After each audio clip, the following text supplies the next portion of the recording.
أعوذ بالله من الشيطان الرجيم بسم الله الرحمن الرحيم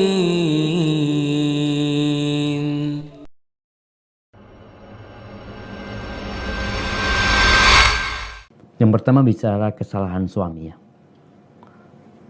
Kenapa anak tanya kesalahannya apa? Karena terkadang ada wanita yang beranggapan suaminya nikah lagi itu kesalahan.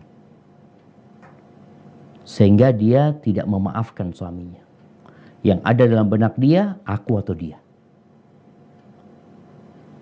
Dia bahkan ketika suaminya menceraikan tuh istri yang kedua, dia terus akan ingat dengan kesalahan itu. Padahal nggak salah gitu. Yang dilakukan suami bukan kesalahan kalau dikatakan suami nikah lagi. Dalam pandangan Allah Azza wa Jalla, Allah yang membolehkan. Fankihu ma tabalakum minan nisa mathna wa thulatha wa ruba. Silahkan kata Allah Azza wa Jalla. Dan kita tadi membaca bahwasanya rumah Nabi SAW ada 9. Adapun buat umatnya boleh 4. Tapi kalau ternyata kesalahan suami itu memang salah. Dia berzina. Dia selingkuh. Dia punya wanita simpanan. Dia nggak nikah sama perempuan itu. Dia kumpul kebo, maka di sini benar yang dilakukan suami adalah kesalahan. Apa yang harus dilakukan istri ketika dia mengingat kesalahan terus kesalahan suaminya yang berzina ini?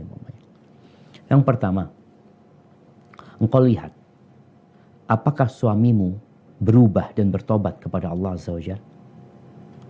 Kalau ternyata dia bertobat dan berubah, ketahuilah ada orang-orang yang bertobat kepada Allah menjadi lebih baik daripada sebelum dia bertobat. Artinya sebelum dia berbuat dosa, sekarang kondisinya bisa jadi lebih baik daripada sebelum dia berbuat dosa. Bagaimana cerita wanita Al-Ghamidiyah di masa Nabi SAW yang berzina, hamil dari zina, sampai terakhir dia dirajam. Ketika Nabi mensolatin perempuan itu, Umar bin Khattab radhiyallahu ta'ala anha mengatakan, "Atusalli 'alaiha ya Rasulullah wa qad zanat." Engkau mensolatin dia sedangkan dia sudah berzina. Bayangin, Umar masih mengingat kesalahan perempuan ini, dia berzina. Gimana engkau mensolatin dia? Umar lupa dengan taubat yang dilakukan perempuan ini. Maka Nabi mengingatkan kepada Umar bin Khattab radhiyallahu ta'ala anha, "Laqad tabat taubatan law qusimat ala 70 min ahli al-Madinah lawasi'athum." Umar, ini perempuan sudah tobat.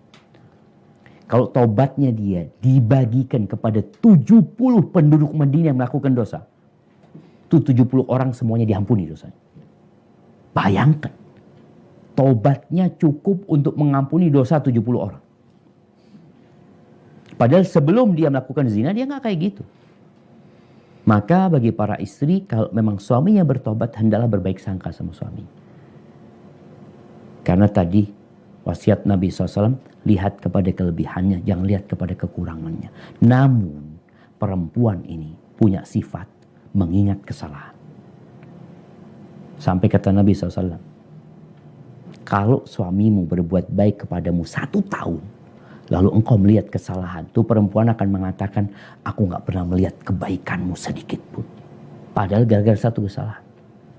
Maka nasihat anak, lihatlah kepada kelebihan suaminya. Kemudian apalagi kalau dia sudah bertobat. Soalnya kalau tidak, engkau tidak akan bisa melanjutkan perjalanan hidup ini dengan baik. Engkau akan selalu mengingat. Mungkin juga akan membuatmu tidak melayani suami dengan baik. Padahal kita tahu, orang yang bertobat itu Allah akan membersihkan dia. Bahkan dikatakan oleh Nabi SAW, "At-ta'ib minadz-dzambi kaman la dzamba lahu." Orang yang bertobat dari perbuatan dosa itu seperti orang yang gak punya dosa.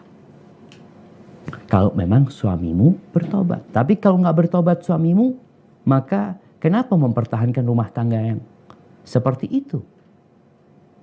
Yang mungkin akan anak-anak kesian ini itu. Kalau engkau kesian sama anak-anakmu, maka berpisah dengan suami pelaku dosa yang tidak bertobat menjadi solusi demi baiknya anak-anak kita. أعوذ بالله من الشيطان الرجيم Bismillahirrahmanirrahim.